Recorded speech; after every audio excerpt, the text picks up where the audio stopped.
E-cigarettes, otherwise known as e-cigs or vapes, are small battery-powered devices that are used to deliver nicotine to the user through an aerosol.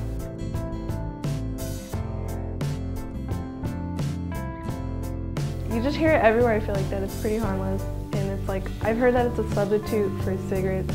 There's no scientific evidence to support that e-cigarettes are an effective quit strategy or really tool to quit conventional cigarettes. And in fact, you're really just creating a whole new addiction. E-cigarettes are not safe. They contain nicotine, which is a poison, and many other harmful chemicals, both in the e-cig fluid and in the e-cig inhale and in the exhale, which can harm not only the user, but bystanders. Those chemicals include things that can cause cancer, that can cause reproductive harm, that can cause neurotoxicity, which means damage to the nerve cells in the brain. E-cig exhale is not harmless water vape or vapor.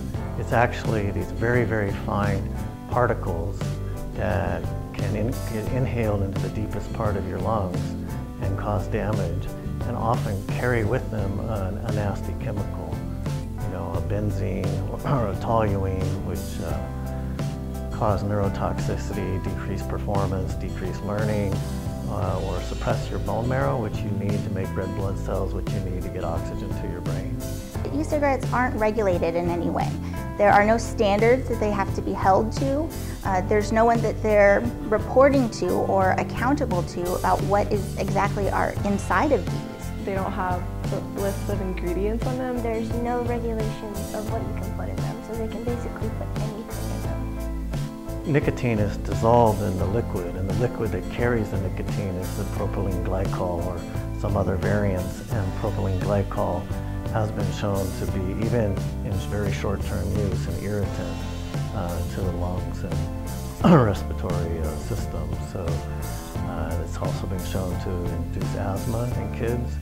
So it's not a harmless thing, and it's not just the nicotine that we're concerned about. There's many chemicals that we're concerned about. Pretty much putting anything bad into your lungs is something horrible.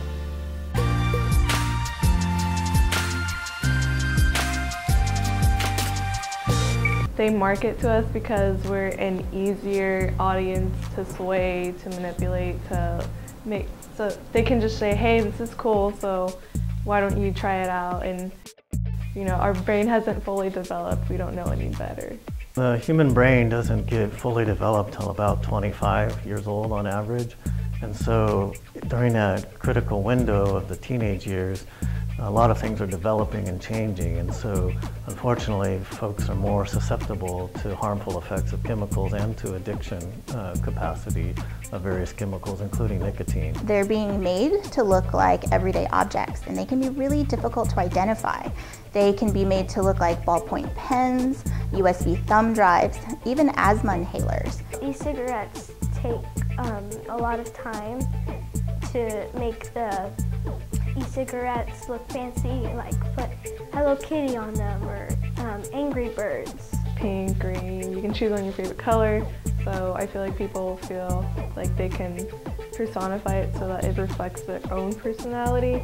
So by like using it, they can make a statement like, this is the type of person I am. Another concern about e-cigs is accidental poisonings.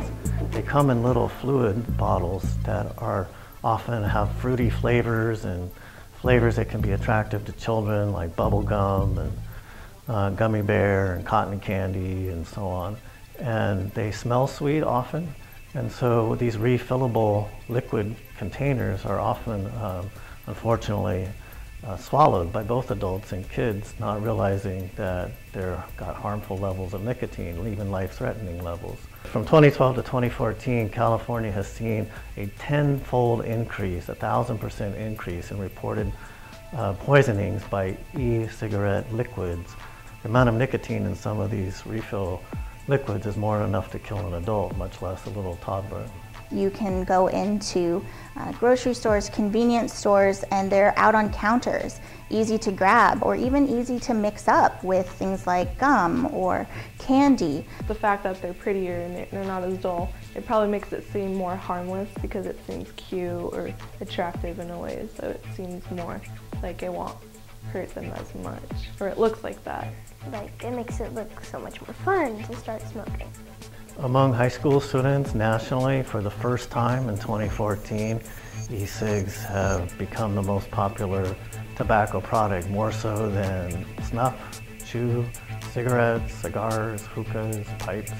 So e-cigs have really taken off, and I think a lot of that is from misperception about harm, not recognizing the harms that it causes. And these are used like teenagers, middle schoolers, high schoolers. It's really remarkable how fast this has affected our youth who, 90% of cigarette smokers started before they were 18. So the addiction happens often in young people, and it's no different with e-cigs. E-cigs have tripled in 1 year in the United States among high school students from 2013 to 2014.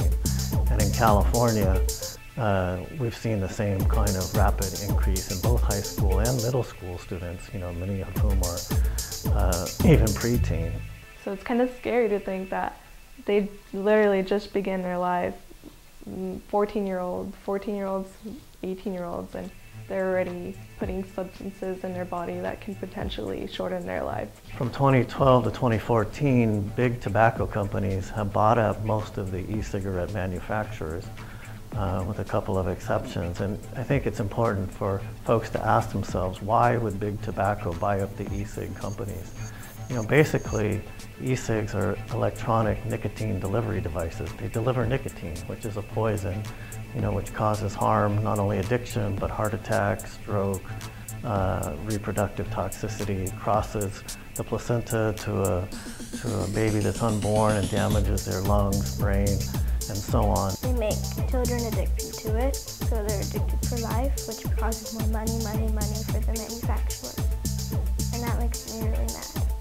If you get one young person to do it, it's kind of like a chain reaction, because they say, hey, this is cool, so why don't you try it? So everyone else is like, hey, it is cool, and it's not really harmful. So I feel like they market to us because we're an easier audience. To hook another generation of youth is what nicotine does. It's very profitable.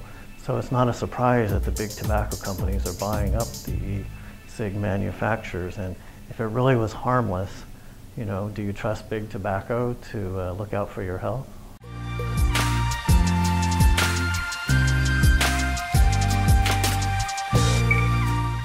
As a coalition, we're very proud that e-cigarettes have been included in our county smoking ordinance, because our neighboring counties, they don't have the same ordinance in place that include e-cigarettes, so their residents don't have the same protections that Shasta County residents do.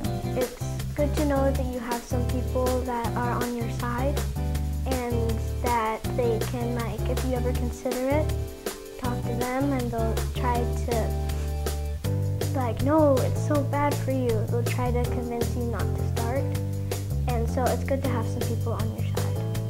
Yeah, it makes it so much easier to say no. I think we can make a difference, whether it's just making one person quit using e-cigarettes or making millions of kids stop using e-cigarettes. I feel like maybe we can reverse that peer pressure and make it seem that, hey, why don't we pressure people to go against it, to let those people using it know that it's really not okay, it's really not as cool as you think. And we need your help to create awareness about the risks of e-cigarettes to help protect our youth in Shasta County.